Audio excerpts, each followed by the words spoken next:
एक इंसान जो सालों से सोया नहीं, एक गुरु जिसे छोड़कर भागना चाहता था, एक शिष्य और एक पैडी फील्ड में मिली लाइफ चेंजिंग रियलाइजेशन। आज हम समराइज करने वाले हैं ऑटोबायोग्राफी ऑफ योगी के चैप्टर 13, द स्लीपलेस सेंट। ये चैप्टर सिर्फ एक सेंट की स्टोरी नहीं, ये ईगो को सरेंडर करने की और सेक्रेट प्लेसेस की रियल पावर और ट्रू स्पिरिचुअलिटी का डीपली लेयर्ड लेसन है। चैप्टर पहले से ही एक टेंशन के साथ शुरू होता है। योगानंदा जी अपने गुरु श्री युक्तेश्वर गिरी जी के पास जाते हैं और डायरेक्टली कहते हैं, please permit me to go to the Himalayas. I hope in unbroken solitude to achieve continuous divine communion.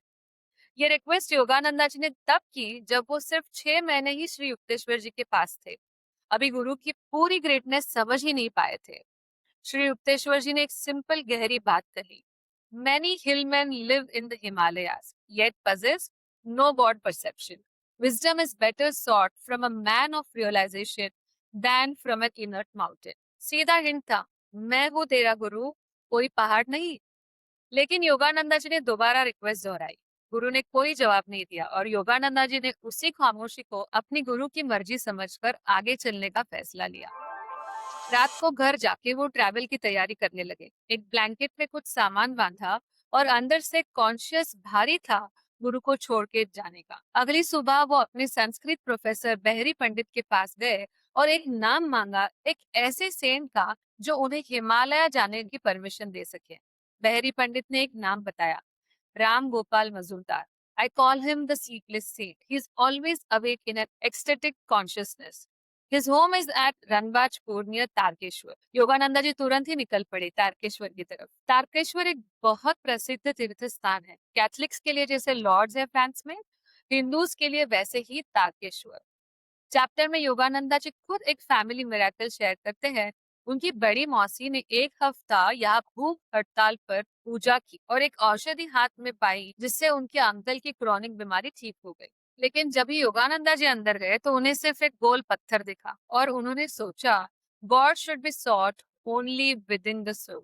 और वो बिना प्रणाम किए मंदिर से निकल गए। यही उनकी पहली बड़ी गलती। अंदर का भगवान और बाहर का भगवान अलग नहीं होते।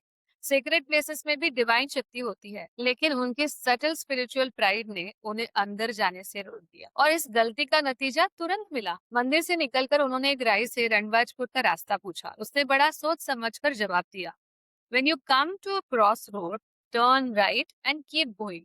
योगानंदा जी चलते रहे, जंगल के रास्ते, नहर के किनारे, अंधेरा, जैकल्स की आवाज, मध्यम चांदनी।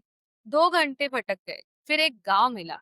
राम गोपाल के बारे में पूछा तो एक आदमी ने श्योरली टोन में कहा, no such person lives in our village, you are probably a lying detective. Political tension की वजह से आउटसाइडर्स पर कोई ट्रस्ट नहीं करता था। योगानंदा जी ने काम नहीं अपनी बात समझाई तो वो आदमी उन्हें अपने घर ले गया।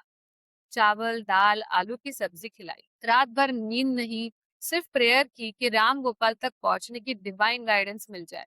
सुबह फिर निकले रणवाजपुर की तरफ। रफ पैडी फील्ड्स, प्रिकली जमीन, तेज धूप और हर मिलने वाला ये कहता, बस एक क्रोश और, मतलब 2-3 किलोमीटर अवे। दोपहर में योगानंदा जी ऑलमोस्ट कोलैप्स होने वाले थे और एक और बंदा आ रहा था। योगानंदा जी पूछने से डरते थे क्योंकि वही जवाब मिलेगा, एक क्रोश। वो आदमी उनके पास रुका, शॉर्ट हाइट, सिंपल अपीयरेंस, लेकिन आंखों में एक्स्ट्राऑर्डिनरी पियर्सिंग पावर। और बिना कोई इंट्रोडक्शन के उसने कहा, I was planning to leave Ranbajpur but your purpose was good, so I awaited you. फिर उन्होंने उंगली हिलाते हुए कहा, art you clever to think that unannounced you could pounce on me? That Professor Behari had no right to give you my address. Yogananda ji समझ गए, ये कोई ऑर्डिनरी इंसान नहीं। फिर सेठ ने सीधा पूछा, tell me where do you think God is? Yogananda ji ने कहा, he is within me and everywhere. तब राम गोपाल जी मुस्कुराए और कहा, all pervading, is it? Then why, young sir, did you fail to bow before the infinite in the stone symbol at the Tarkeshwar temple yesterday? पूरी गलती expose हो गई। सेठ ने एक्सप्लेन किया, जो एवरीवेयर मानता है उसने मंदिर में छुपने से इनकार क्यों किया?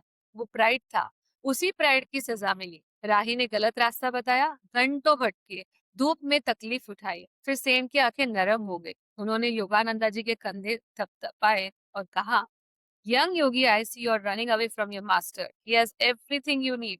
You must return to him. Mountains cannot be your guru. ये वो वर्ड्स थे जो श्री युक्तेश्वर ने भी कहे थे और राम गोपाल जी भी वही दोहरा रहे थे। फिर वो बोले, masters are under no cosmic compulsion to limit their residence. The Himalayas in India and Tibet have no monopoly on saints. What one does not trouble to find within will not be discovered by transporting the body hither and yon. As soon as the devotee is willing to go even to the ends of the earth for spiritual enlightenment, his guru appears nearby. Yogananda ji को यहाँ अपनी पहली मुलाकात श्री युक्तेश्वर जी की याद आ गई। एक भारी भीड़ वाली बनारस की गली, जब वो एक मंदिर ढूंढने निकले थे और गुरु कुछ सामने आ गए थे। फिर राम गोपाल जी ने पूछा, are you able to have a little room where you can close the door and be alone? Yogananda ji ने कहा, यस। और सेंट ने उन्हें एक ऐसी नजर से देखा जो वो कभी नहीं भूले। That is your cave, that is your secret mountain and that is where you will find the kingdom of God. In 3 sentences ने योगानंदा जी की पूरी जिंदगी की हिमालय की ऑब्सेशन एक पल में खत्म कर दी। राम गोपाल जी उन्हें अपने गांव ले गए। मिट्टी का घर, कोकोनट लीव्स की छत, बाम्बू का प्लेटफॉर्म, मीठा नींबू पानी और मिश्री देकर सेंट खुद मेडिटेशन में बैठ गए। योगानंदा जी भी बैठ गए। 4 घंटे बीत गए। आंखें खोली तो सेंट अभी भी एकदम साइलेंट बैठे थे। मूनलाइट में उनका चेहरा शांत और अनंत था। खाना बनाना हुआ, चावल दाल केले के पत्ते पे सर्व किया। सेंट ने कोई मदद नहीं लेने दी। द गेस्ट इज गॉड, अतिथि देवो भव। रात को योगानंदा जी ओवरवेल्म्ड होकर एक बात पूछ बैठे, sir, why don't you grant me a samadhi? Saint ने गहराई से कहा, dear one, I would be glad to convey the divine contact, but it is not my place to do so. Your master Shri Yukteswar Giri will shortly bestow that experience. और फिर एक powerful analogy, as a small lamp cannot withstand excessive electrical voltage, so your nerves are unready for cosmic current. If I give you the infinite ecstasy right now, you would burn as if every cell were on fire. Body और nerves को तैयार होना पड़ता है divine शक्ति handle करने के लिए। पेशेंस स्पिरिचुअल पाथ का हिस्सा है, कमजोरी नहीं। योगानंदा जी ने पूछा, आपने इतनी साधना की, क्या आप श्योर है कि भगवान प्रसन्न है आपसे? सेंट बहुत हम्बली बोले, I have not done much. और फिर अपनी लाइफ रिवील की। For 20 years I occupied a secret grotto, meditating 18 hours a day. Then I moved to a more inaccessible cave and remained there for 25 years, entering the yoga union for 20 hours daily. 45 साल की intense meditation और फिर वो line जो chapter का नाम justify करती है, I did not need sleep for I was ever with God. Saint ने एक्सप्लेन किया, सुपर कॉन्शियस स्टेट में इंटरनल ऑर्गन सस्पेंडेड रहते हैं, कॉस्मिक एनर्जी से इलेक्ट्रीफाइड। मसल्स तो नींद में रिलैक्स होते हैं, लेकिन दिल, लंग्स, सर्कुलेशन तो काम करते ही रहता है। सुपर कॉन्शियस स्टेट में बॉडी को डीपर रेस्ट मिलती है, इसीलिए सालों तक नींद की जरूरत नहीं पड़ी। फिर योगानंदा जी शॉक्ड होकर बोले, इतनी मेडिटेशन के बाद भी गॉड का फेवर श्योर नहीं? सेंट मुस्कुराए, God is eternity itself. To assume that one can fully know him by 45 years of meditation is rather a preposterous expectation. और फिर एक होप भरी बात, बाबा जी assures us that even a little meditation saves one from the dire fear of death and after death states. Do not fix your spiritual ideal on a small mountain, but hitch it to the star of the unqualified divine attendant. फिर रात को योगानंदा जी late गए। आंखें बंद की तो अंदर बिजली चमकी, आंखें खोली तो वही डैजलिंग रेडियंस। पूरा रूम एक अनंत वॉल्ट बन गया था। अंदर की विजन और बाहर की दुनिया एक हो गई। राम गोपाल जी ने कामली कहा, you are blessed to have this experience. The spiritual radiations are not easily seen. सुबह जाने का वक्त आ गया। योगानंदा जी की आंखों से आंसू बह रहे थे। सेंट ने कहा, I will not let you go empty handed. उन्होंने योगानंदा जी को एक गहरी नजर से देखा और अनंत शांति की लहरें आई आंखों के रास्ते। सालों की पीठ दर्द एक पल में ठीक होते। योगी के पैर छूकर योगानंदा जी जंगल से वापस निकले, तारकेश्वर की तरफ। इस बार मंदिर में जाके योगानंदा जी पूरी तरह चुप गए और अंदर की विजन में वो गोल पत्थर बड़ा बड़ा और पूरे ब्रह्मांड का रूप ले लिया। Ring with in ring, zone after zone, सब में डिविनिटी। जो पहले ऑर्डिनरी लग रहा था, अब लिविंग कॉस्मोस था।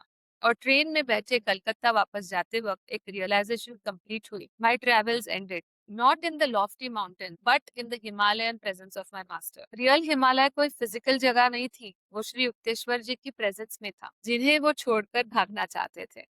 तो क्या है इस चैप्टर के की टेकअवेज? फर्स्ट, गुरु को छोड़ना आसान है, समझना मुश्किल। योगानंदा जी सिर्फ 6 महीने में भाग गए। रियल डिसाइपलशिप में टाइम लगता है।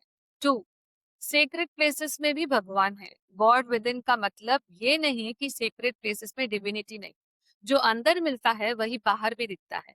थर्ड, ईगो सेटल होता है, मैं तो अंदर ढूंढता हूँ, भी एक प्राइड का रूप हो सकता है। फोर्थ, गुरु तभी मिलता है जब भी ढूंढने वाला रेडी हो, बनारस में भी, पैडी फील्ड में भी। फिफ्थ, रियल हिमालय एक बंद कमरा है जहाँ सिंसियर डेली मेडिटेशन हो। सिक्स, डिवाइन एनर्जी के लिए तैयारी चाहिए, पेशेंस वीकनेस नहीं, जरूरत है। सेवन, स्पिरिचुअल जर्नी में लिमिट मत रखो, hit it to the star of unqualified divine attainment. अगर आपको द स्लीपलेस सेंट की ये समरी इंस्पायरिंग लगी तो वीडियो को लाइक करो, शेयर करो और चैनल को सब्सक्राइब करो for more spiritual wisdom from Autobiography of a Yogi. और कमेंट्स में मुझे जरूर बताओ, क्या आपने कभी अपने अंदर की गुफा में जाने की कोशिश की? वो छोटी सी क्वाइट जगह जहाँ सिर्फ आप और आपकी कॉन्शियसनेस होती है। मिलते हैं नेक्स्ट चैप्टर समरी में। मैं हूँ प्रियंका और आप देख रहे थे द अवेकनिंग ट्रेल, जहाँ हम टाइमलेस विजडम को डिकोड करने की कोशिश कर रहे हैं, logically and lovingly, because beyond the veil the trail begins. Bye bye.